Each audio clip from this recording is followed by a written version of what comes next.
सारे संसार के भक्तों को राम राम, प्यार भरा नमस्कार। भगवान के गुण गाथा गाने का अवसर हमें मिला है। कहा है कि बड़े भाग मानो स्तन पावा, सुर दुर्लभ सद ग्रंथ निगावा। साधन धाम मोक्ष कर द्वारा, पाई न जे परलोक संवारा। 84 लाख योनि के बाद हमें ये मनुष्य तन मिला है देवता बनने के लिए। जुआ खेलने के लिए नहीं मिला, दारू पीने के लिए नहीं मिला, अच्छे कामों के लिए मिला है। अगर हम विधायक बनते हैं तो समाज की सेवा के लिए, सुंदर सेवा के लिए मिला है। बड़े भाग्य से ये जो तन मिला है 84 योनि के बाद, हम लोग बड़े भाग्यशाली हैं। आज हमें मनुष्य जन्म मिला और हम इस मनुष्य जन्म में भगवान का गुणगान कर रहे हैं। लिखा भी है महात्माओं ने कि साहिब के दरबार में लंबी पेड़ खजूर, चढ़े सो चाखे प्रेम रस, गिरे सो चकनाचूर। भगवान का दरबार, अगर जो सही कर्म करके उस पेड़ पे चढ़ता है उसी को प्रेम रस मिलता है, और जो कर्म नहीं करता, झूठ मूठ में इस संसार में चलता है, तो वो उसके हाथ पांव छूट जाते हैं और उस पेड़ से नीचे गिर जाता है, उसके चिथड़े चिथड़े हो जाते हैं। आओ प्रभु प्रेमियों, हम ऐसा काम करें इस मृत्युलोक में कि जो सारा विश्व हमको अच्छा माने, सब हमारे लिए सुंदर बोले। क्योंकि एक राजा था, राजा 10 सैनिकों के साथ, अपने मंत्रियों के साथ जंगल में शिकार खेलने के लिए निकला। रास्ते में जाते जाते उन्हें बहुत घना घोर जंगल मिला और वहाँ पर एक महात्मा, अंधे महात्मा तपस्या में लीन थे। और राजा वहाँ पर जाते जाते आपस में वो तितर बितर हो गए। कहीं उनके सैनिक चले गए, कहीं वो राजा साहब पहुँच गए। राजा साहब ने कहा कि अब क्या होगा, ये बहुत घना घोर जंगल था। तो अब जो हमारे संत बैठे हुए थे अंधे, वहाँ पर एक सैनिक गया। सैनिक भैया ने कहा कि वही अंधे साले, तूने यहाँ पर कोई जूतों की आवाज़ सुनी? महात्मा तो अंधे थे, वो चुप रहे।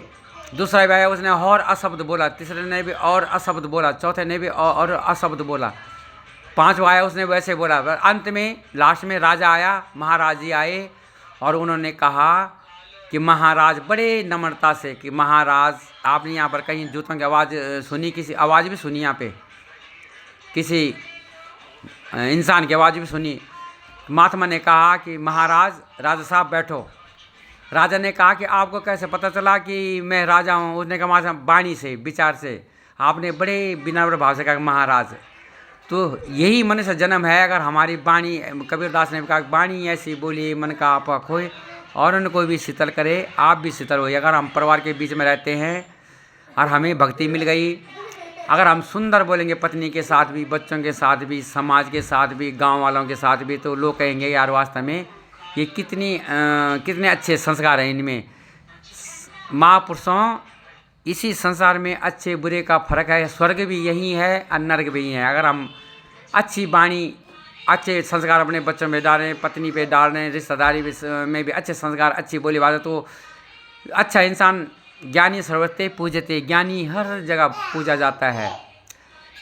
कबीरदास ने यहाँ तक भी कहा कि तीर्थ गया तो एक पल, संत मिले फल चार, और गुरु संत मिले अनंत फल। कह गए कबीर विचार। संतों के पास धरोहर होती है, क्योंकि मेरी 3 साल से भक्ति थी और मैं 3 साल से, मेरी माता जी मुझ में अच्छे संस्कार डाला करती थी कि बेटा प्रहलाद भक्त ऐसा था, फलाना ऐसा था। वो संसार की बातें नहीं लगाते थे दास के पास, मेरे पास। इसीलिए तो आज माता और पिता और पितरों का आशीर्वाद से आप तक मैं इस अच्छे शब्दों को, अपनी भक्ति को पहुंचा रहा हूं। क्योंकि भक्ति का स्थान सबसे ऊंचा स्थान है। आज मुझे पता हुआ कि मालिक ने मुझे सबसे ऊंचा स्थान दिया है, क्योंकि भक्ति का जो स्थान है सबसे ऊंचा है। और भक्ति हर किसी को नहीं मिलती, क्योंकि भक्ति करोड़ों में कोई बिरला होता है। जो भगवान जिसको चाहते हैं उसी को अपनी भक्ति प्रदान करते हैं। सारा कुछ भगवान के हाथ में।